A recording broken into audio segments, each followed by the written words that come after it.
నమస్తే, welcome to big story.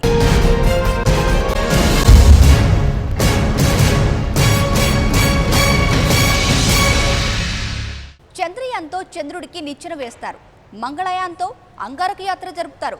అయితే మాత్రం ఈ భారతీయులు ఎన్నటికీ మారరు. రోజు కనపడే ఆ స్వామీజీలకు మొక్కాల్సిందే, వాళ్ళు చెప్పింది అచ్చుగుద్దినట్లు చేయాల్సిందే. ఇదండి మన ఇండియా కథ, మన కర్మభూమి వ్యథ. మోడర్న్ యుగానికి షాక్ ఇచ్చే చిత్రమైన కథ. అయినా డోంట్ కేర్, మన ఇండియా ఇలాగే ఉంటుంది, ఇలాగే నడుస్తుంది. అందుకే ఆ చంద్రస్వామి లాంటి స్వామీజీలు పుట్టుకొస్తూనే ఉంటారు, దేశాన్ని పాలించే ప్రధానులను శాసిస్తూనే ఉంటారు.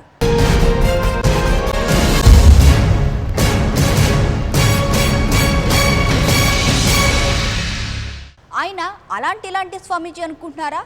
ఏదో కళ్ళబొల్లి మాటలు చెప్తాడనుకుంటున్నారా? కానే కాదు. చేయి చూస్తే చరిత్ర చెప్పేస్తారు, ముఖం చూస్తే జాతకం చెప్పేస్తారు. అందుకే అపర చాణక్యుడు PVG హుజూర్ అనేశాడు. ఆ మార్గరెట్ థాచర్ అడ్డంగా పడిపోయింది. వీళ్ళే కాదు, underworld don Dawood Ibrahim, ఆగర్భ శ్రీమంతుడు బ్రునే సుల్తాన్, ఇలా చెప్పుకుంటూ పోతే ఎందరో శిష్యులు, మరెందరో భక్తులు.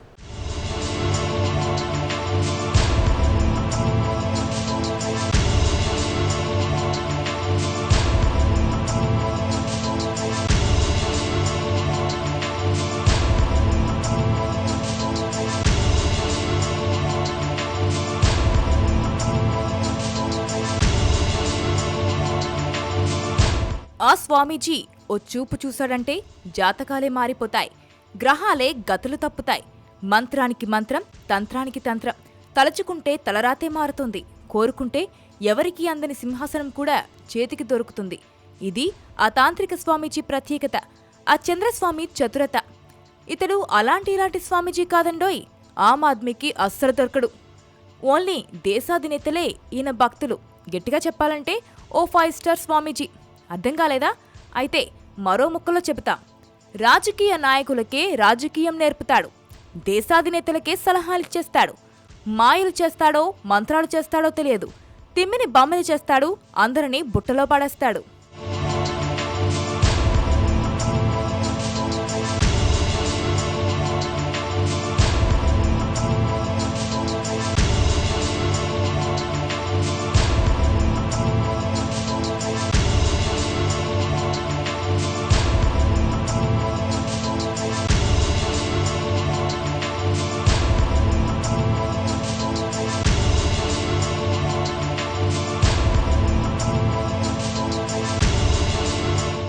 ఈయన గారి శిష్యులు ఆర్డినరీ పీపుల్స్ కానే కాదు, వివిఐపీలు.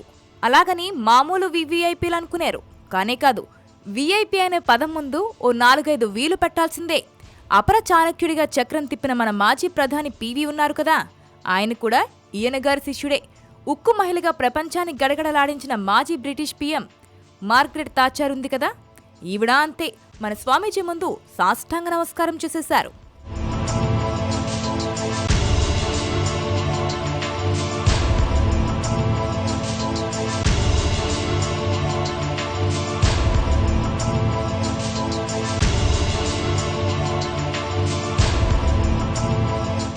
ఓన్లీ దేశాధినేతలు అనుకునేరు, అలా ఏం కాదు. దొంగలను మించి దొంగలు కూడా ఈయన శిష్యులే. Underworld don Dawood Ibrahim అయినా, ఆయుధాల వ్యాపారి కస్తోగి అయినా ఈయన అడ్వైజ్ లేనిదే ఓ పూచుకుప్పులు కూడా కదపరు. హిందువులు క్రిస్టియన్లే కాదు, బ్రూనే సుల్తాన్, బహ్రెయిన్ సుల్తాన్ వంటి ముస్లిం టాప్ మోస్ట్ పీపుల్ కూడా ఈ స్వామీజీ చల్లని చూపుల కోసం క్యూ కట్టి మరీ ఎదురు చూస్తుంటారు. అది ఈయన స్పెషల్.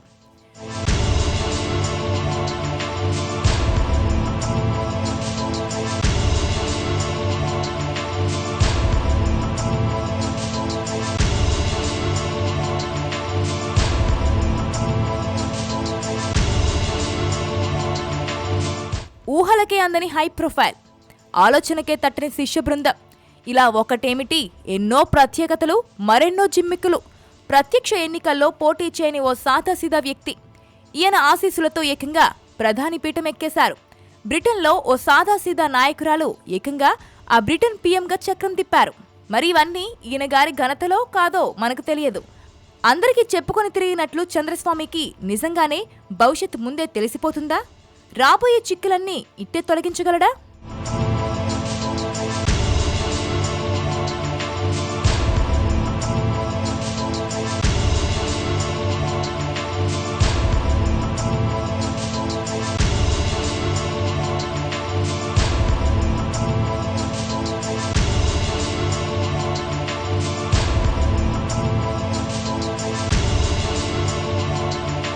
ఇదెంతవరకు నిజమో ఎవరికీ తెలియదు.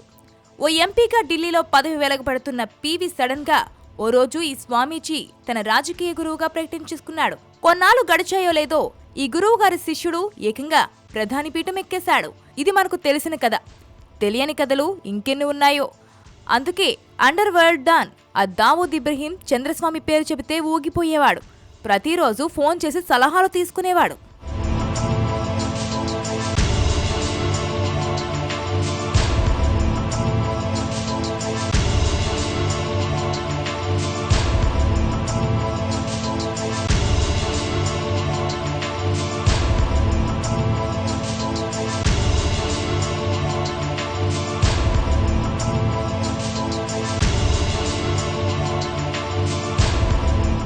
అందుకే ఈ స్వామీజీ పివి నరసింహరావు హయాంలో ఓ వెలుగు వెలిగారు. ఎక్కడికి వెళ్లినా రాజమర్యాదలు. ఢిల్లీ నగరంలోనే ఓ పెద్ద ఆశ్రమం. దేశాల మధ్య జరిగే ఆయుధ డీల్స్ను కుదిర్చే నైపుణ్యం. ఇలా ఒకటేమిటి, ఎన్నో మాయలు, మరెన్నో జిమ్మిక్కులు. ఎంత గొప్పగా చక్రం తిప్పారో అంతే వేగంగా కుప్పకూలిపోయారు. మ్యాజిక్కులు జిమ్మిక్కులే కాదండోయ్, మధ్య మధ్యలో మోసాలు, చీటింగులు ఉన్నాయి. ఏకంగా మాజీ ప్రధాని రాజీవ్ హత్యలో పాత్ర కూడా ఉందట. అందుకే చంద్రస్వామి కెరీర్లో మెరుపులే కాదు మరకలు ఉన్నాయి. చివరకు అవే ఈయన కొంప ముంచాయి.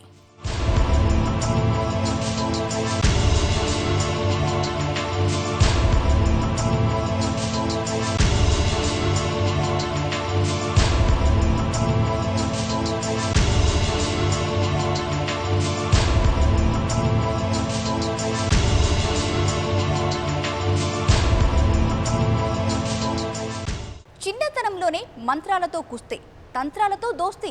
అందుకే ఆ వడ్డీ వ్యాపారి కొడుకు ఇంటి నుంచి పారిపోయాడు. బీహార్ అడవుల్లో తపస్సు చేసి చంద్రస్వామి అయిపోయాడు. ఏకంగా చక్రం తిప్పేశాడు. మరి మాయలే చేస్తాడో మంత్రాలే చదువుతాడు. మొత్తానికి తిమ్మిని బమ్మిని చేసేసి అందరినీ బుట్టలో పడేస్తాడు. గుట్టు చప్పుడు కాకుండా శిష్యలోకాన్ని పెంచేసుకుంటాడు.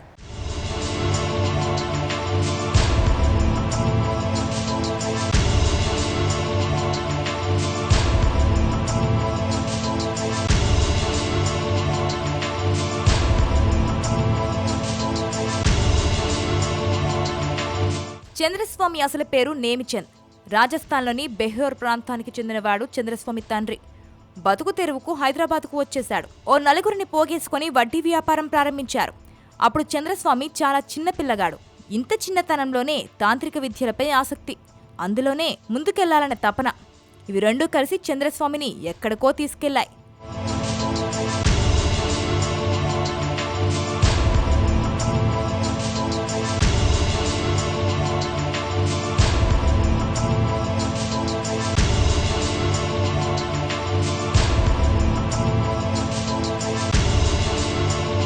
చిన్నతనంలోనే ఇల్లు వదిలేసి పారిపోయిన చంద్రస్వామి చివరకు గోపీనాథ్ కవిరాజ్ అనే గురువు పంచం చేరాడు.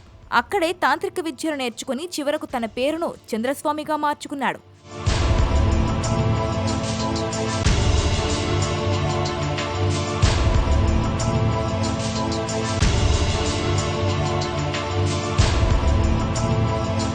ఆపై బీహార్ అడవుల్లోకి వెళ్లి తపస్సు చేసి సిద్ధులకు మాత్రమే సాధ్యమైన విద్యలేనో నేర్చుకున్నారని ఆయన చెప్పేవారు.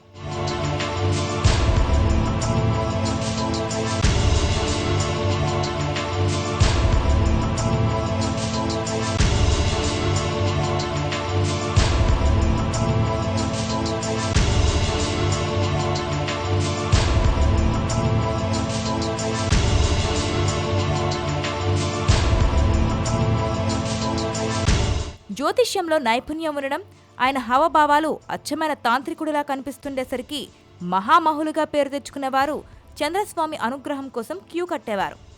బ్రూనై సుల్తాన్, బహ్రెయిన్కు చెందిన షేక్ ఈసా బిన్ సల్తాన్ ఆల్ ఖలీషా, హాలీవుడ్ నటి ఎలిజబెత్ టైలర్, బ్రిటిష్ మాజీ ప్రధాని మార్గరెట్ థాచర్, ఆయుధాల దళారి అద్వాన్ ఖషోగ్గి, చీకటి సామ్రాజ్యాధినేత డాన్ దావూద్ ఇబ్రహీం తదితరులు ఎందరో ఆయనతో తరచూ మాట్లాడుతూ సలహాలు పొందుతుండేవారు.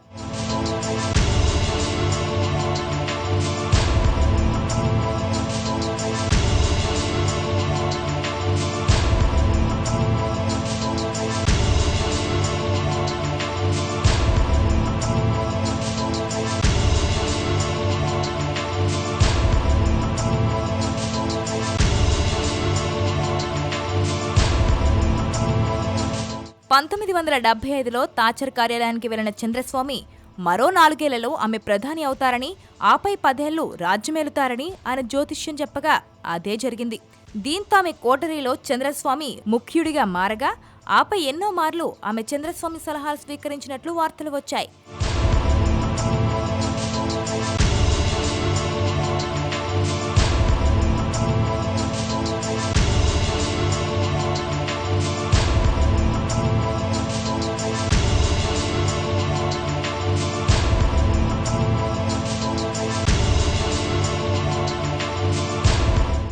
అందరికీ మించి మాజీ ప్రధాని దివంగత పివి నరసింహారావుకు అత్యంత దగ్గర సన్నిహితుడిగా చంద్రస్వామి పేరు తెచ్చుకున్నారు. ఆయన ప్రధానిగా ఉన్న సమయంలో ఎన్నో ఆరోపణలు రాగా కొంతకాలం జైల్లో కూడా ఉండాల్సి వచ్చింది.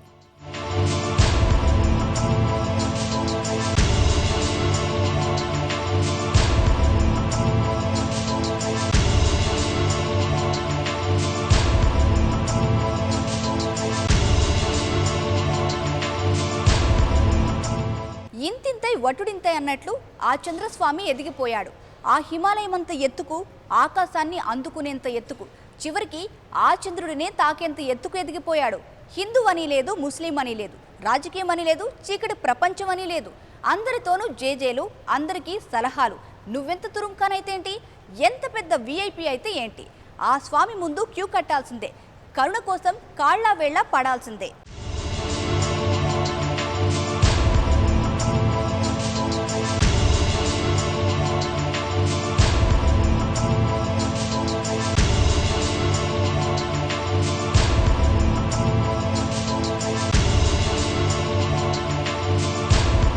ఎంత ఎత్తుకు ఎదిగినా కింద పడక తప్పదు. ఈ తాంత్రిక స్వామీజీ విషయంలో ఇది నిజమైంది. పివి రాజకీయ గురువుగా ఇండియాలో చక్రం తిప్పిన చంద్రస్వామి చివరకు జైలుకు వెళ్లక తప్పలేదు. పివి ప్రధానిగా బాధ్యతలు స్వీకరించిన తరువాత ఢిల్లీలో విశ్వధర్మయాతన్ సనాతన్ అనే ఆశ్రమాన్ని ఆయన ప్రారంభించారు. రాజీవ్ గాంధీ హత్య కేసు వెనుక చంద్రస్వామి పాత్ర కూడా ఉన్నట్టు వార్తలు వచ్చాయి. ఎల్టీటీఈకి చంద్రస్వామి నిధులు అందించారని మిలాప్ చంద్ జైన్ కమిటీ నివేదిక ఇవ్వడంతో ఆయన విదేశాలకు వెళ్లకుండా నిషేధం విధించారు.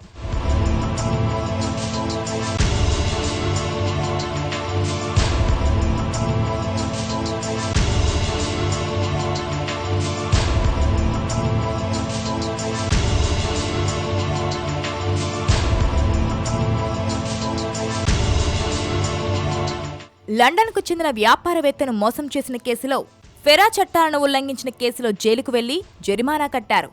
పివి హయాంలో ఓ వెలుగు వెలిగిన ఆయన పివి మరణం తర్వాత నెమ్మదిగా తెరమరుగయ్యారు. ఆపై అనారోగ్యం బారిన పడి ఎన్నో ఏళ్లుగా మంచానికి పరిమితమయ్యారు. చివరకు గుండెపోటు రావడంతో మరణించారు. ఆ విధంగా ఓ వివాదాస్పద తాంత్రికుడి జీవితం ముగిసింది.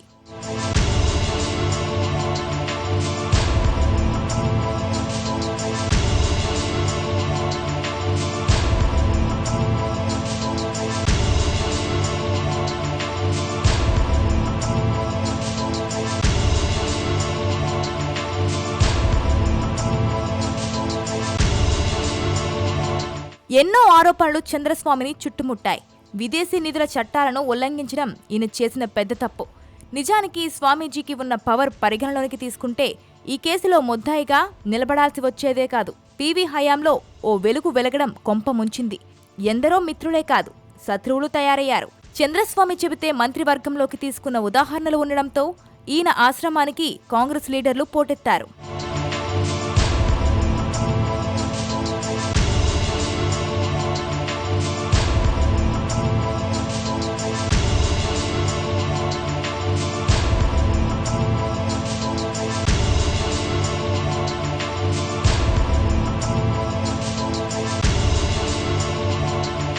నాటి ప్రధానికే చంద్రస్వామి గురువు.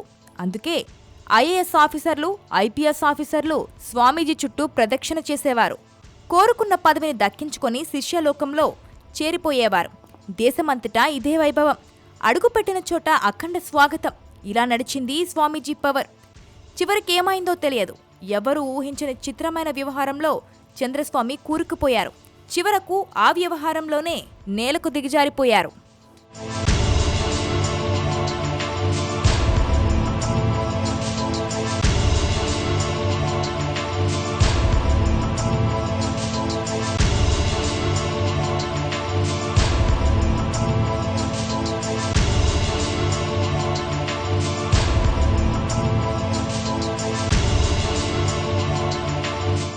రాజీవ్ గాంధీ మరణం ఓ వివాదాల పుట్ట, ఓ కుట్ర కోణాల పుట్ట.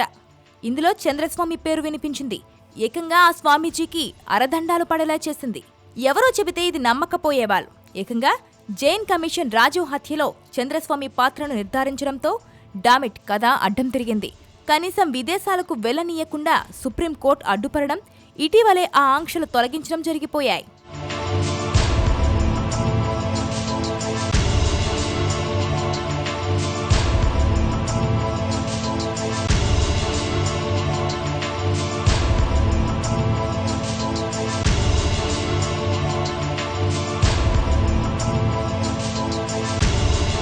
నిజానికి మోసం చేసిన ఆరోపణల్లో చంద్రస్వామి దొరకలేదు. రాజీవ్ హత్య కేసులో ఆధారాలు అసలే లేవు. కేవలం ఫెరా నిబంధనల ఉల్లంఘన కేసులో మాత్రమే దొరికిపోయారు. అది కూడా ఫైన్ విధించి దానిని కట్టమంటూ సుప్రీంకోర్టు ఆదేశించింది. ఈ మధ్యకాలంలో పాపం జైలులో పడ్డ ఈ పక్షి చివరి రోజుల్లో ఆశ్రమానికే పరిమితం కావాల్సి వచ్చింది.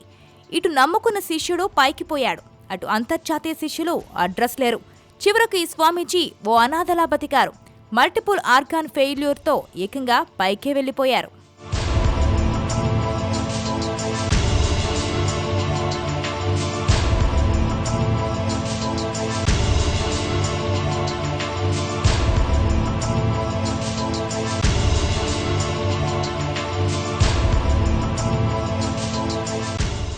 ఎంత ఎత్తుకు ఎదినా ఏదో ఒకరోజు కిందకు దిగక తప్పదు, ఆ నేల మీద పడక తప్పదు. అందుకే ఆ తాంత్రిక్ స్వామీజీ అడ్రస్ లేకుండా పైకెళ్ళిపోయాడు, తాడు బొంగరం లేకుండా మిగిలిపోయాడు. ఆ హై ప్రొఫైల్ శిష్య బృందం ఎక్కడుందో తెలియదు, ఆ దేశాధినేతలు ఎక్కడికెళ్లారో తెలియదు. ఎందరుండి ఏం లాభం? ఆ జైలుకెళ్ళక తప్పలేదు, చెప్పకూడదు తినక తప్పలేదు. ఇలా ఎందరో స్వామీజీలు, మరెందరో పుణ్యాత్ములు పాపం పండింది నేలకు రాలిపోయారు.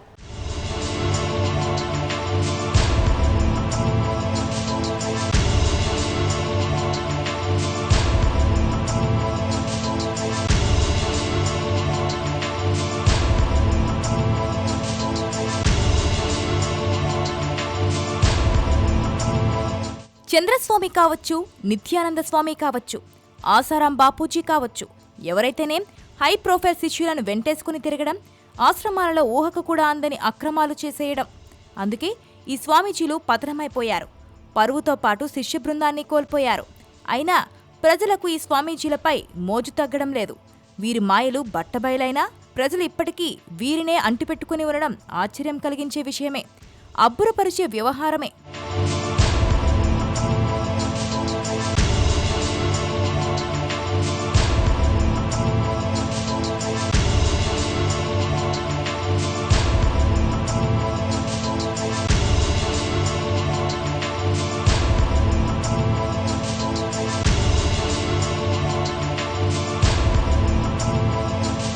నిత్యానంద స్వామీజీ వ్యవహారం మీడియాలో రచ్చరచ్చగా మారింది.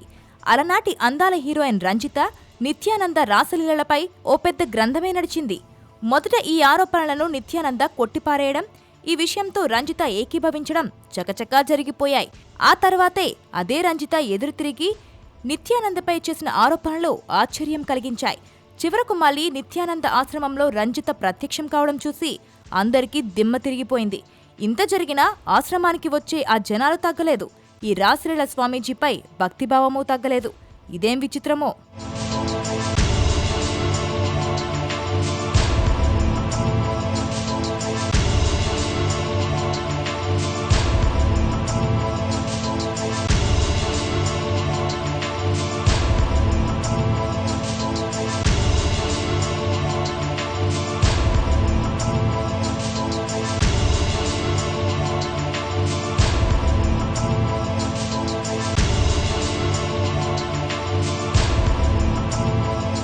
సరిగ్గా ఇలాంటి కథే ఆసారాం బాపూజీది. ఈయనగారైతే భక్తిని కార్పొరేట్ సామ్రాజ్యంగా చేసి పారేశాడు. వేల కోట్ల రూపాయల ఆస్తులను వెనకేసుకున్నాడు. అక్కడితో ఆగిపోతే బాగానే ఉండేది. ఇలాంటి స్వామీజీలు అలా ఎందుకు ఊరుకుంటారు? మళ్లీ సెక్స్ స్కాండల్, భక్తిభావంతో వచ్చిన శిష్యురాలతో కామకలాపం, చివరకు కటకటాల్లో చిక్కిన వైనం. మొదట ఇదేమీ అర్థం కాలేదు. కావాలని పనిన కుట్ర అనే అంతా అనుకున్నారు. ఆ తర్వాత ఒక్కొక్కటిగా అన్నీ బయటపడ్డాయి.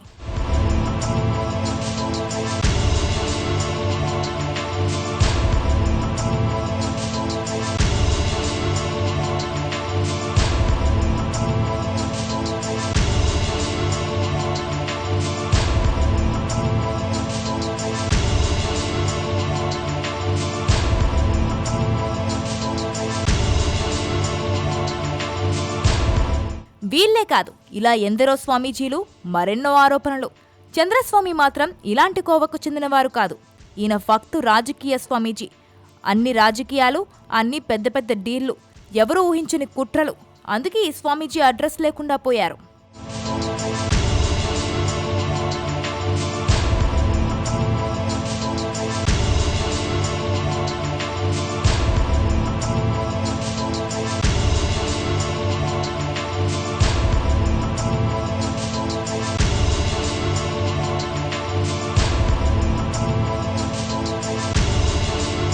నిజానికి అపర చాణక్యుడిగా మాజీ ప్రధాని ఆ పివి నరసింహారావుకు పేరు. సరళీకృత ఆర్థిక విధానాలతో ఇండియాను మరో మెట్టు ఎక్కించారని చెప్పుకుంటారు. ఓ 20 ఏళ్ల ముందే ఇండియాకు కావాల్సిందేమిటో ఊహించారు. ఇలాంటి దార్శనికుడికి ఈ స్వామీజీ అవసరమేంటో అస్సలే అర్థం కాదు. గురువులను పూజించొచ్చు, కానీ ఇలా బహిరంగంగా సమర్థించడం ఎంతవరకు కరెక్ట్? ఒక్క పీవీకి మాత్రమే పరిమితం కాలేదు. మార్గరెట్ థాచర్ కూడా ఈ స్వామీజీతో సమావేశం కావడం సంచలనం సృష్టించింది.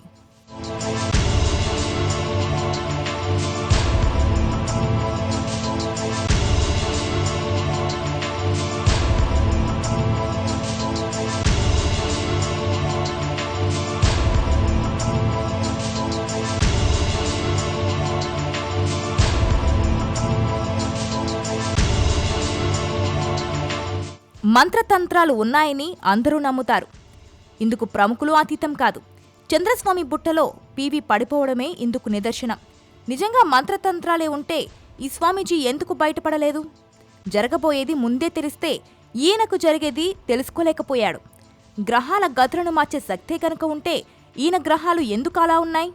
చివరకు చిప్పకుడు ఎందుకు తిన్నారు? ఈ ప్రశ్నలకు సమాధానాలు లేవు. ఒక్కొక్కరిది ఒక్కో టైం. ఈ చంద్రస్వామి టైం కూడా అంతే. ఆయన టైం అయిపోయింది కదా, ఇప్పుడు పైకెళ్ళిపోయాడు. మనది కర్మభూమి కదా, మళ్ళీ మరో స్వామి పుట్టుకొస్తాడు.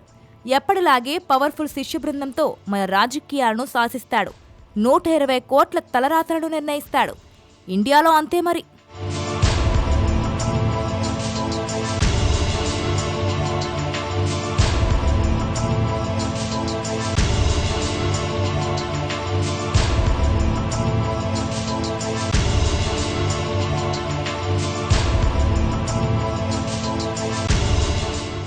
మంత్రాలకు చింతకాయలు రాలతాయా? తంత్రాలకు సింహాసనాలు లభిస్తాయా? No, never. అదే నిజమైతే ఈ స్వామీజీయే దేవుడైతే పాపం ఈయన జైలుకెందుకెళ్లారు? చిప్పకూడు ఎందుకు తిన్నారు? మనకు అర్థమే కాదు. అయ్యో మీకేం తెలుసండి, జాతకం చెప్తారు, జరగబోయేది చూపుతారు. ఇలా తమ గురువుల గొప్పతనం చెప్పుకుంటూ మురిసిపోయే పాలకులు దానిని ప్రైవేటు వ్యవహారానికే పరిమితం చేస్తే మంచిది కాదని ఇలా పబ్లిక్గా గురువులను కీర్తించారో కథ ఇలాగే ఉంటుంది. అచ్చం చంద్రస్వామిలా ఉంటుంది. ఇప్పటికైనా ఆ స్వామీజీలు చట్టుబండలు అంటూ తిరక్కండి. ఈ కర్మభూమి పరువు నిలువునా తీయకండి. ఏమంటారు?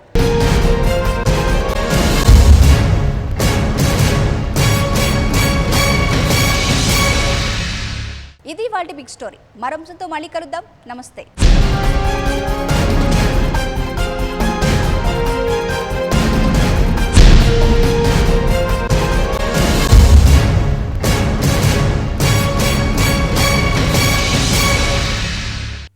For more updates, please subscribe 99 TV Telugu.